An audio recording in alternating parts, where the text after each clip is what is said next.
দেখুন এখানে একটা আমরা কাজ করছি। অনেকে ভাবে যে আমার ছাদ হয়ে গেছে, আমি কীভাবে সিঁড়ি বানাবো। তার ছাদ জুড়ে যে সিঁড়ি বানানো হয় সেটা আমরা করছি। এইখানে এটা করছি আমরা মায়াপুর ধান, নবদ্বীপ মায়াপুর ধান। আর এইখানে হচ্ছে কি একটা ছাদ আছে, তার সিঁড়ি আগে করে নেবো, এখন সিঁড়ি করতেছি। আর সেক্ষেত্রে আমরা মেশিন দিয়ে পুরো স্ল্যাবটাকে কেটে ফেলেছি। আর কাটার পর এই যে রডগুলো দেখছেন, এইদিকে রড আমরা কাটবো না, কারণ নিচে থেকে যে এটা আমরা দৈর্ঘ্য নিয়েছি 10 ফুট বাই 6 ফুট, 3 ফুট সিঁড়ি ওঠার জন্য। আর 3 ফুট যেটা থাকবে সেটা হচ্ছে ভবিষ্যতে যদি দোতলা করা হয় তো ওই রডের সাথে পুরো জয়েন্ট হবে। আর জয়েন্টের মাধ্যমে কিন্তু দোতলা অবধি এই সিঁড়ি চলে যাবে।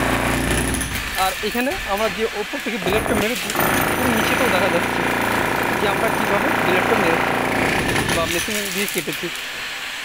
আর এই মেশিন দিয়ে যদি কাটা হয় তো ঘরের কোনো ক্ষয়ক্ষতি হবে না।